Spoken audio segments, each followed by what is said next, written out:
This is PseudoPod, the weekly horror podcast. We do warnings up front now. Warnings, like bow ties, are cool.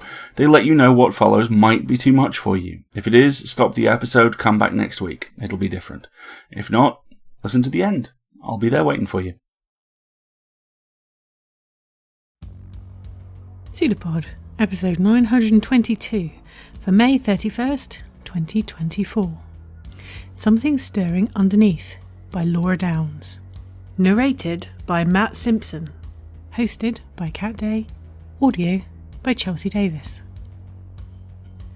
Hey everyone, hope you're all doing okay. I'm Kat, assistant editor at PseudoPod, your host for this week. And I'm excited to tell you that this week we have Something Stirring Underneath by Laura Downs. And this story is a PseudoPod original. Laura Downs is based in Georgia, where she writes Southern Gothic tales under her own name and historical romance novels under a pseudonym. A dabbler in many genres, she started writing at Queen's University Belfast and the University of Pittsburgh. Regional Tony Award-winning Signature Theatre has held staged readings of 2 of her plays, and her documentary, Wildlife Way Station, was a Project for Awesome finalist, raising critical funds to support an exotic animal sanctuary after a devastating wildfire. Find her online at lauradowns.com. Matt Simpson was born in the swamps of South Georgia, where he was orphaned as a child by a pack of wild dogs. He was adopted by a family of gators who named him Maui Threv, which in their language means mechanical frog music. He was taught the ways of swamp music and the Moog synthesizer by a razorback and a panther. His own music has been featured in episodes of PseudoPod. He provided music for the second episode ever released across our feed, Waiting Up for Father. He has expanded his sonic territory across all 100,000 watts of rec in Atlanta, where you can listen to the Mobius every Wednesday night. It is available to stream via the internet as well, and Threv never stops in the middle of a hoedown. And now, we have a story for you. And we promise you, it's true.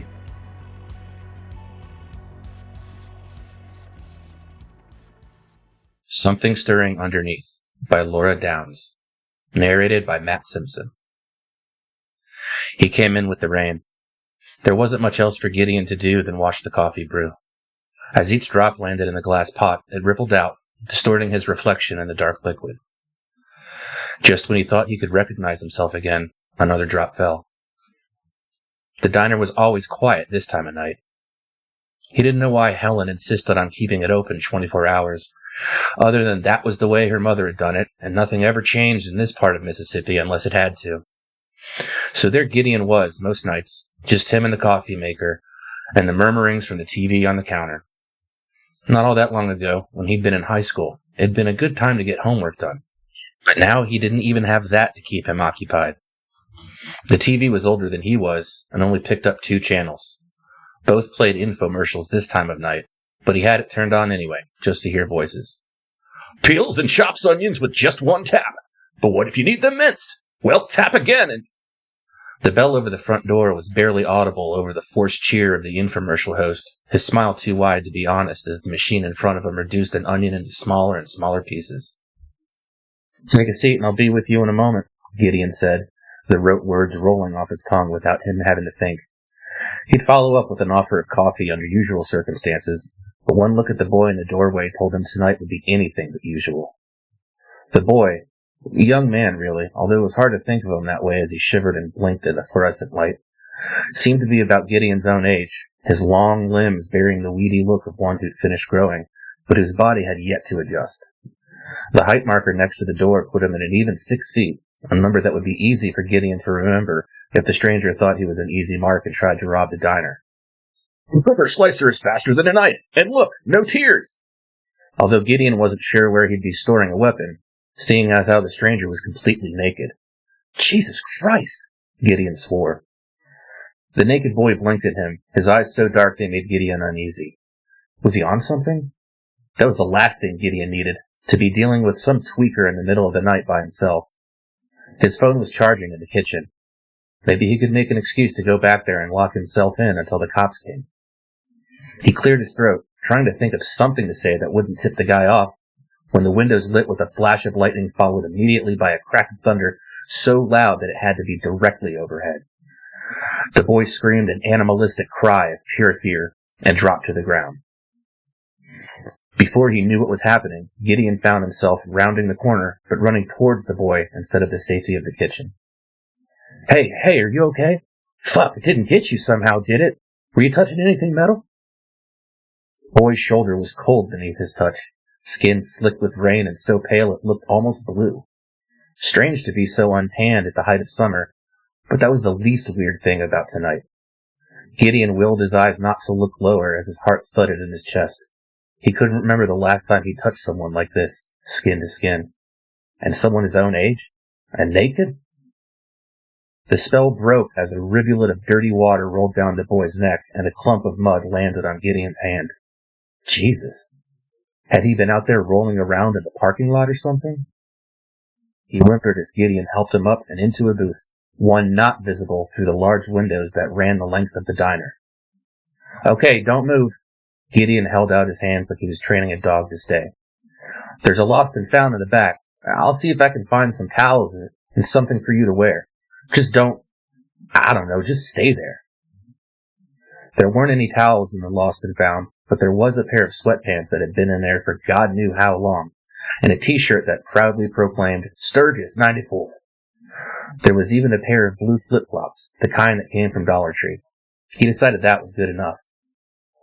He slipped his apron over his head, but before he walked back out to the front, he plucked his phone off the charger and slid it into his back pocket.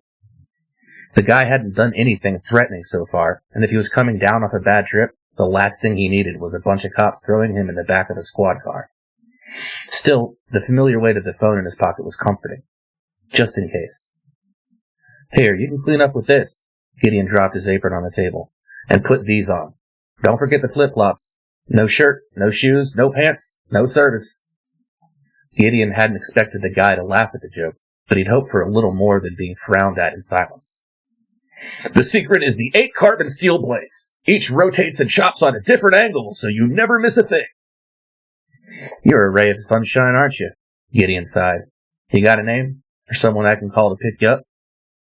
The boy frowned even harder, then looked from Gideon to the TV and back again. When he spoke, his voice was a cracked whisper. Ray. Gideon rolled his eyes. Cute. Yeah, sure, whatever. Just go get dressed, Ray. You want some coffee? I want some coffee. It was less than 30 feet from the booth to the now full coffee pot, but as Gideon's fingers touched the handle, the front bell rang again. He spun around, cursing as scalding coffee spilled over his hand. The booth was empty. Both the guy, Ray, Gideon supposed, and the pile of clothes were gone.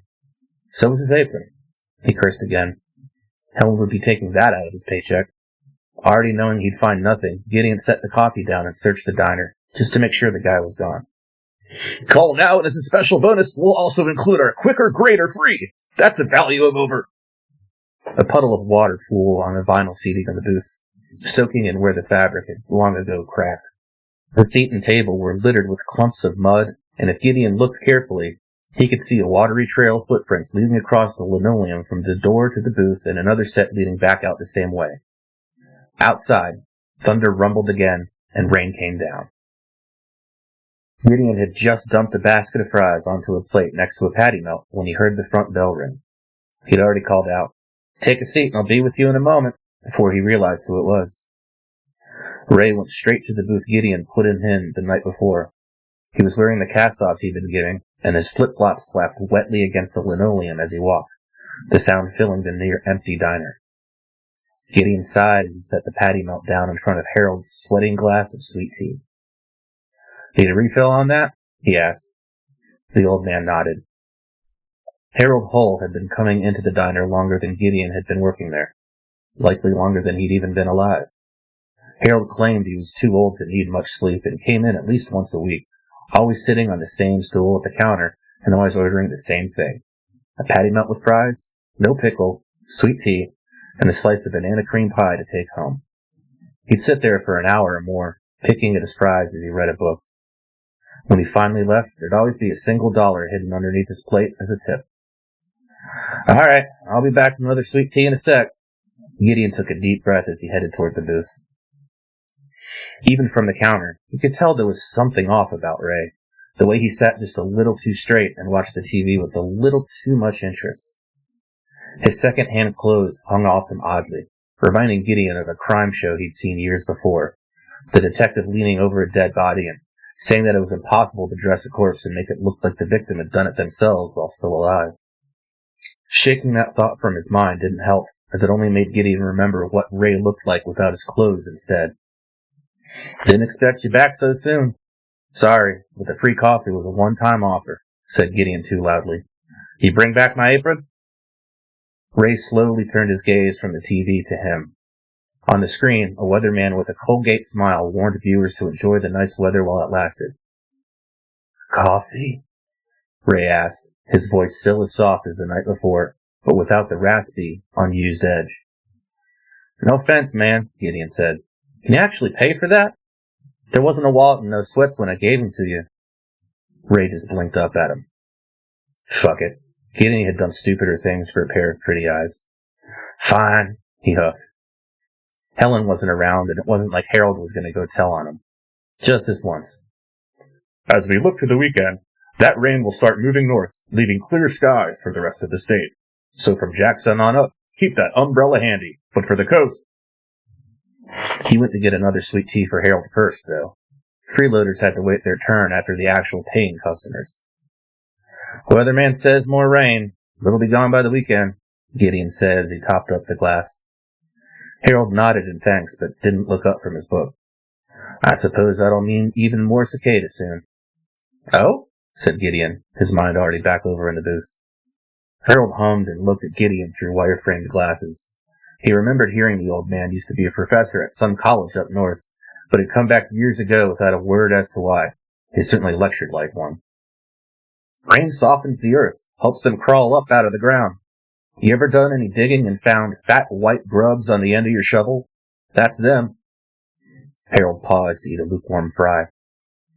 Now what's interesting is most cicadas only live a year or two underground, then come up, find a nice place to molt out of their juvenile forms into adults, and then die within a few weeks. However, some species spend 13 or even 17 years underground. Can you imagine? 17 years in the earth for only a few weeks in the sun? Gideon couldn't. He looked out the diner windows. The sun had sunk below the horizon, and if he focused over the sound of the TV, the sizzle of the grill, and the hum of the lights, he could hear the sharp shrieks of the cicadas in the trees, crying out for a mate. Wait, he frowned. Didn't we have some of those 17-year ones a while back? I was a little kid, but I think I remember that. Harold nodded. This time next year we'll be crawling with them. You won't be able to hear yourself think over the sound of them all, like UFOs coming in for a landing. That's why they're so loud this year, too. There are always a few that come a year too early or too late. Doesn't do them much good. They can't reproduce with the other species of cicadas, so that's 16 or 18 years underground wasted. Sounds lonely, said Gideon softly. He knew how they felt. The only one of his kind, surrounded by others who looked like him, but were too different to ever understand. Speaking of different... Sorry about the wait, he said as he finally made his way over to the booth with the coffee pot and a mug. Ray just looked up at him and smiled, his mouth a little too wide and his teeth a little too bright. So, where are you from? After this long, Gideon could pour just the right amount of coffee blindfolded, but it was easier to watch what he was doing than look at Ray. Easier, too, to pretend the warmth he felt was only from the slowly filling mug in his hand. No need to tell me if you don't want. Only this isn't the best place to find a job if that's what you're here for. Not this town, and certainly not this diner. Helen hasn't hired anyone, well, a good long while. He was rambling. Then, in the 10-day forecast, we see things really starting to heat up. Ray was still smiling as Gideon slid his coffee across the table. For the briefest moment, their fingers brushed.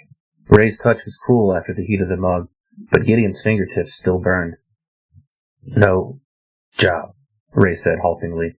From Jackson. North. Yeah?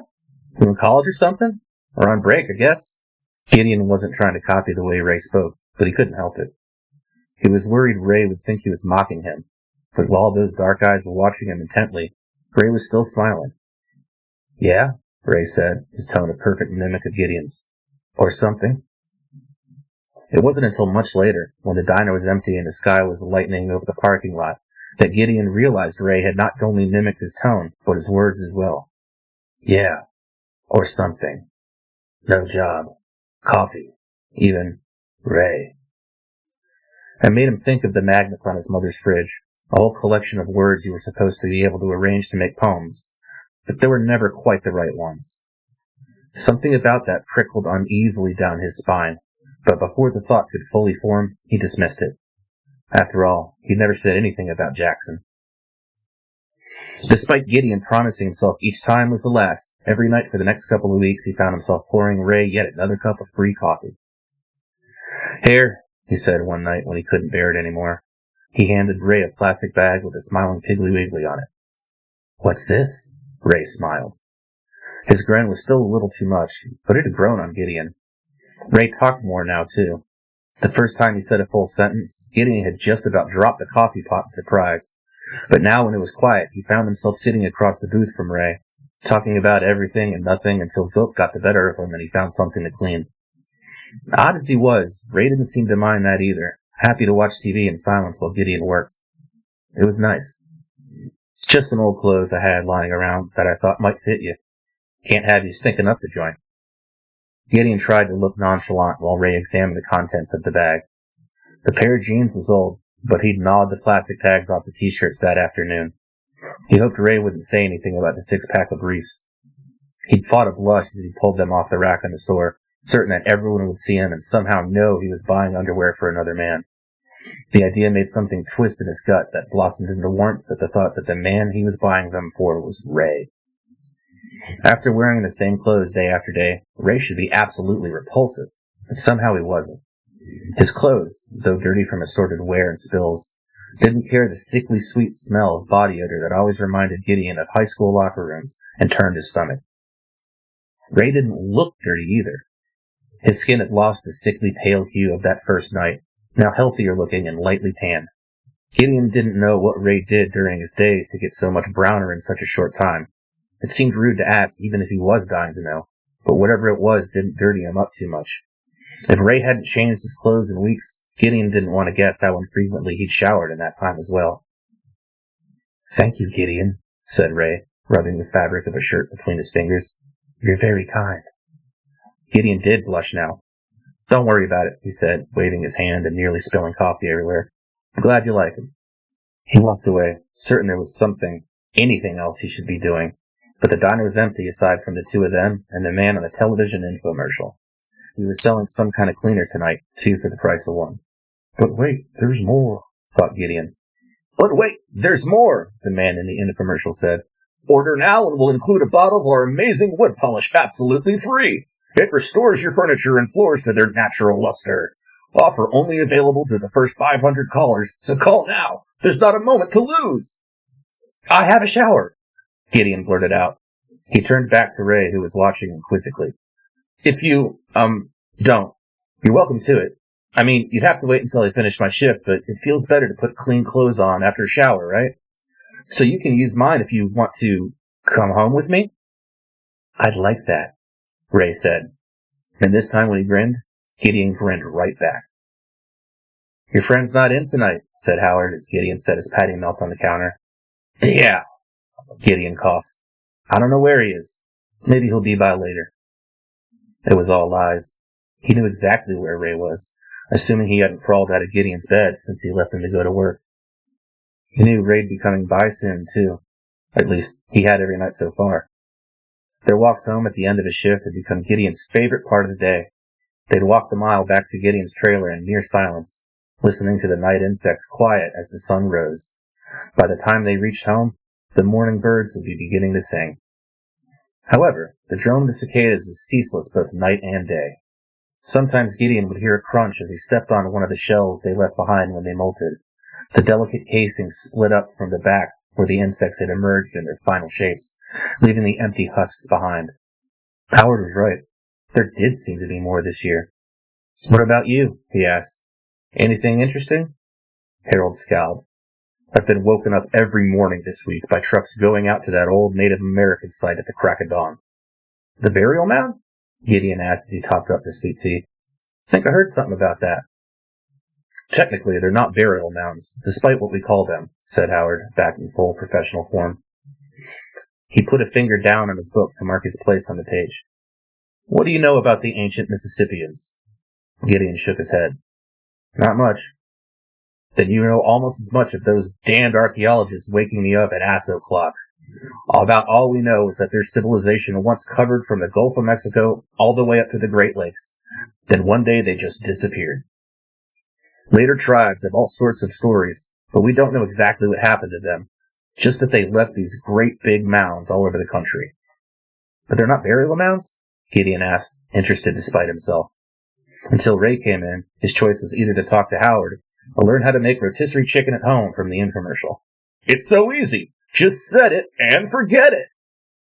Not burial mounds at all, replied Howard, clearly pleased to have an audience. They built the mounds for their chiefs to put their houses on. The lowly common Mississippians like you and me had to build their houses on the ground and literally look up at their leaders. Goes to show some things never change. But you want to know the craziest thing we know about them? Gideon leaned his elbows on the counter as he listened. They would burn down their villages every 300 or 400 years. Burn them right to the ground. All of their homes and crops and everything. And then, craziest of all, they'd build right back on top of them, on the exact same spot. The old man huffed and returned to his book. Can't have been all that impressive if they kept burning them down. But I still got to deal with the damned archaeologists trying to dig them back up. Gideon was about to ask more, but just then he heard the bell chime over the door, and he couldn't fight back his smile. In bed later, the morning sun trying to creep its way around the blackout curtains, Gideon lay half on Ray's chest, tracing nonsense patterns into his skin. Ray's skin was darker than it had been, and strangely dry, even as Gideon's own sweat cooled on his body, making the sheets stick to his legs and back. He kicked them away. Need to get you some sunscreen, he mumbled, or lotion or something. Need to keep you young and supple. Ray laughed, the sound so rare that Gideon couldn't help but look up at him. His eyes glowed in the morning twilight, and the glint of his teeth was sharper than usual.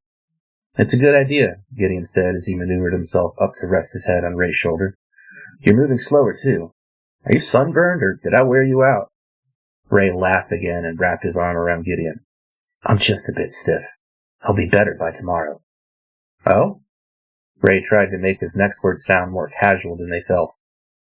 What do you do all day, anyhow? If anything other than me is making you stiff, I want to know about it. Ray rolled his eyes, and for a second, Gideon could have sworn that as he did, a light danced across the room like a spotlight. But it must have just been his tired mind making things up. Ray was quiet a minute before he answered. You haven't asked that before. I keep waiting, but... I didn't want to ruin things, Gideon admitted softly, unable to look at Ray as he spoke. I know you got secrets, but you are the best thing that's ever happened to me. I didn't want to scare you off. It's better to have you and not know what you're keeping from me than the other way around. Gideon felt fingers under his chin, lifting until he was looking in Ray's eyes once more. This is love, isn't it? Ray asked, his voice so hoarse it reminded Gideon of the first time they met. He nodded, and Ray nodded back. I've been getting ready, Ray whispered. I can't. It's hard to explain, but I'll show you. Tomorrow? Tomorrow. It was hard to leave Ray that evening, cocooned in the sheets so thoroughly that Gideon couldn't even see the top of his head. But the sooner he started his shift, the sooner it'd be over and he'd learn Ray's secret. He was afraid the long hours alone in the diner would drive him mad with nothing but the TV to keep him company. Even that wasn't enough to drown out the screams of the cicadas, louder tonight than ever before. When the bell over the door rang, he tried not to be too disappointed when it was just Harold. Hey, Mr. Hull. Didn't expect you 2 nights in a row. The usual? Harold nodded and Gideon went off to make his meal. When he set the plate down, he was surprised to see Harold hadn't opened his book yet. I learned some interesting facts from our archaeologist friends I wanted to share. Gideon bit back that last time he was in, Harold was cursing his new friends. Oh? Indeed, said Harold. After our talk yesterday, I was curious. So, I decided if they were going to be waking me up at ungodly hours anyway, I might as well get some information out of them about the mounds. I was right when I told you no one knew why the Mississippians kept burning down their cities or where they went, but a lot of legends from other tribes feature a common enemy that might be to blame. Gideon sat on the stool beside Harold. This sounded like the kind of story worth settling in for. There's even less known about this enemy tribe, if they even existed, than there is about the Mississippians. But in the stories, they're always referred to as the Moon-Eyed People. Legend said they only came out at night, burrowing in the ground during the day because the sun was too strong for their eyes. They also say the Moon-Eyed People were strangely pale. Some historians, white historians of course, think this means that they were actually Vikings or other early European explorers, but they would, wouldn't they? White folk are always putting themselves into things where they don't belong. But Gideon wasn't thinking of Vikings. Instead, his mind was filled with images of cicada grubs dug deep into the earth, away from the sun. There's even a wall running across a mountain in Georgia, Harold continued, thousands of years old. They say it was built to keep the Moon-Eyed People out, so they must have been some kind of threat. Maybe they wiped out the Mississippians. Of course, there's other legends that they weren't even human, which I suppose makes sense with the eyes and the living in the ground. In Gideon's mind, the grubs slowly morphed into humans buried in the earth, or things close to humans, as pale as grubs and curled up like sleeping children. Not just one, either, but so many that they could break down a civilization when they finally awoke and clawed their way up. Maybe that's why the Mississippians kept burning down their cities, Gideon said. His mouth was dry. To keep them from being infested? Harold nodded. Could be. Your enemy can't destroy your home if you do it first. Or maybe the Moon-Eyed People were the ones that did the burning, and the Mississippians were just continually forced to rebuild. Harold threw back his head and laughed. Would have been nice if they'd left us some notes, though. If every 300 or 400 years this happened, well, that's about how long this area's been settled. I guess we're due. Gideon shuffled politely as he slid off the stool. His legs wobbled underneath him as he walked back to the kitchen. The rest of the night he waited, but the bell over the door only rang when Harold left. Rain never came. The walk home was longer than usual, and louder too, the cicadas reaching a crescendo as they waited for the sun to rise. When he finally got home, he put his keys in the door, but couldn't bring himself to turn the handle. He sat down heavily on his front steps and said, the aged wood groaning under him. He thought about Harold's story of the Moon-Eyed People. Almost human, but not quite, coming out of the earth every 300 years only to destroy, then disappear again. He also thought about cycles, of white grubs sleeping in the earth, only to emerge when some natural clock told them that their time had come, of them crawling upwards toward a light they'd never seen, of their skin hardening and turning brown as their own body formed a chrysalis around them. Did they know what they would look like when they emerged? Did they even know they would emerge at all? As the sun crested over the tree line, he thought about the ones that came too soon, the ones whose clocks were wrong and they arrived to find themselves alone. He thought of having no one around like you, of being lost amongst creatures that looked the same but weren't, of trying to fit into a world you don't understand. He thought of wide eyes and white skin, of muddy footsteps on linoleum, of clumps of dirt falling from wet hair, of learning to speak from infomercials and learning to smile from weathermen, of how painful a flash of lightning would be to eyes that had only known darkness, of being both far older and far younger than it was possible to imagine, of things buried long in the ground, emerging. Something on the step beside him caught his eye. He picked it up with trembling hands. It was a single cicada shell. His hands continued to shake as he opened the door. He didn't bother turning on the light. He didn't need it, and he wouldn't want it. As he walked toward the bedroom, the name kept repeating in his head. The Moon-Eyed People. The Moon-Eyed People. The Moon-Eyed People. It sounded like an infomercial. The quicker slicer machine. The Amazing spray. The Moon-Eyed People. Need to wipe out a civilization? Have 300 years to wait? Why not try the Moon-Eyed People? Stores safely in the dirt, and you only need to use it in the dark. Bring one home with you today. He didn't stop when he reached the bedroom. Through the light around the curtains, he could see a shape on the bed. Ray's body was perfectly still, sheets wrapped around him, his hands gripping the mattress like claws digging into tree bark. As Gideon drew closer, he realized that the hands weren't just gripping the mattress, they were fused to it. Without thinking, he reached out and touched one. The skin was hard, crisp in a way that made him think of ice cracking or a snapping twig announcing a predator. A cicada's chrysalis kept the perfect shape of the insect, but this was something else. The tawny shell had melted into the sheets, cementing the chrysalis in place, fabric and skin merging into a single mass. Gideon could trace the stripes on the sheets, where they dipped low on what had been raised back, turning brown and hard before they emerged as fabric again, slick and stained over one bare shoulder. The distended bulk of fused head and pillow made his stomach heave, but he could still make out the delicate, perfect whorls of an ear. He knelt on the bed and carefully pulled down what sheets he could until the rest of Ray's face was revealed. Gideon traced his fingers over the features he'd come to love, now frozen and deformed by the shell made of Ray's own skin.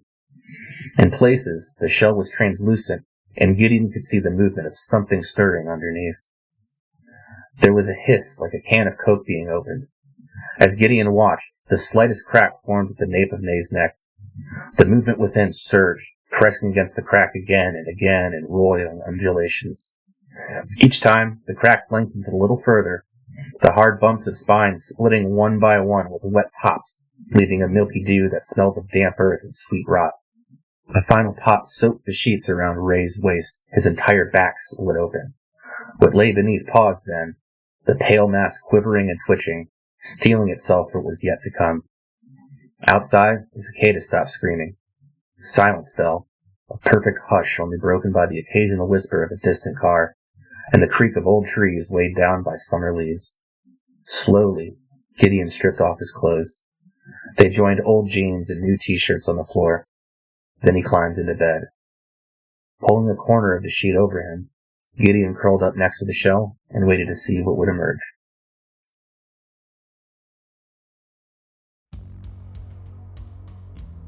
Well done. You survived another story. What did you think of Something Stirring Underneath by Laura Downs? If you're a Patreon subscriber, we encourage you to pop over to our Discord channel and tell us. Laura told us this. At the far northwestern corner of Georgia, down an unmarked path, off a logging road, lies the crumbling ruins of a manor that was host to murder and fire. It is only one of many forgotten places in the Deep South, some dating back thousands of years to civilizations that have been nearly lost to time. But it was these ruins I visited in 2021, along with my best friend since high school. The woods were silent that day, save for the calls of the last few cicadas still clinging to their short summer lives. That eerie place is the final memory I have of us together. A bizarre tribute, perhaps, but an apt one. This story is for her. When I'm reading short stories, I love to find little bits of characterization that tell you everything you need to know about a character. For example, here. Before he knew what was happening, Gideon found himself rounding the counter, but running towards the boy instead of the safety of the kitchen. Gideon, we immediately understand here, is the sort of person who runs towards trouble, particularly if people are in danger. He thinks, help other people first, personal safety later. Not everyone is like that, and perhaps rationally it isn't the most sensible thing to do, but it's who he is, and he couldn't change. He reacted without thinking, after all. And also there's a suggestion of need there. He needs to go forward, out. He can't retreat back into the dark. He just can't. When you see one sentence doing this much work in a story, you know you're dealing with an excellent writer. The horror in this piece is one of my favourite kinds. Show me a world that's pretty normal, and then put something odd into it, and then a little more. Have the old guy tell us some cicadas spend 17 years in the earth, then emerge to enjoy only a few weeks in the sun when the ground is soft, and leave that disturbing little thought in my imagination to develop while we get on with the rest of the story, while we see a gentle romance develop. But yes, something is wrong. Something is wrong. And Gideon knows it, and he outright thinks it. But he pushes it away because, well, more than anything, this is a story about loneliness and the unwise decisions it can draw us towards, especially if we don't realise that we are lonely. And then that spark of connection can be so very, very powerful. Lightning in a bottle. Utterly impossible to resist. Even as you can't not realise that you are still lost among creatures that look the same as you but are not. That the person you're with now isn't, well, they're not what you dream them to be in your head. But you can't let them go, you can't do it. The connection has formed and it's so strong. It won't be broken lightly. And Gideon certainly can't break it. He understands the monstrous harbinger that the man he loves truly is, and he chooses him anyway. He doesn't run, or retreat, or hide. No. He curls up next to Ray and waits to see what will emerge. Such a desperately sad and beautiful and, yes, horrific story. Fine work from Laura Downs. Oh, and by the way, trillions of cicadas are due to emerge in the southeast and midwest of the United States this year. Apparently it's part of a rare double brood event that hasn't happened in over 200 years. Should happen sometime from mid-May through to late June. So, round about now, in fact. Warm rain will likely trigger it. It's just a natural phenomenon. It's probably fine. Probably. And now to the subject of subscribing and support. PseudoPod is funded by you, our listeners, and we're now formally a non-profit. One-time donations are gratefully received and much appreciated, but what really makes a difference is subscribing. A $5 monthly donation on Patreon will go further than you would believe. Subscribers give us way more than just money, they give us stability, reliability and dependability. Monthly donations give PseudoPod a well-maintained tower from which to operate, and trust us, you don't want breaches in our walls. If you can, please go to pseudopod.org and sign up by clicking on Feed the Pod. If you have any questions about how to support EA and ways to give, please reach out to us at donations@escapeartists.net. And if you can't support us financially, and we understand times are difficult, then please consider leaving reviews of our episodes or generally talking about them on whichever form of social media seems the least terrible this week. By the way, we now have a Blue Sky account. Find us at pseudopod.org. If you like merch, Escape Artists also has a Void merch store with a huge range of hoodies, t-shirts and other goodies. The link is in various places, including our pinned tweet. Check it out. PseudoPod is part of the Escape Artists Foundation, a 501c3 non-profit, and this episode is distributed under the Creative Commons Attribution Non-Commercial No Derivatives 4.0 International License. Download and listen to the episode on any device you like, but don't change it or sell it. Theme music is by permission of Anders Manga. Next week, we have Too Little, Too Little, Too Much by the wonderful John Wiswell, narrated by Paul Cram. And finally, PseudoPod and John Berger. No. Do you know the legend about cicadas? They say they are the souls of poets who cannot keep quiet because, when they were alive, they never wrote the poems they wanted to.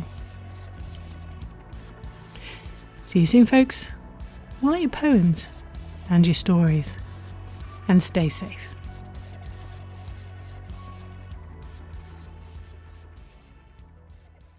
An arm appeared from nowhere on the shape, seemingly projected like the pseudopod of a protozoan. It's a pseudopod. It's a big foot. It's all about podcasts these days.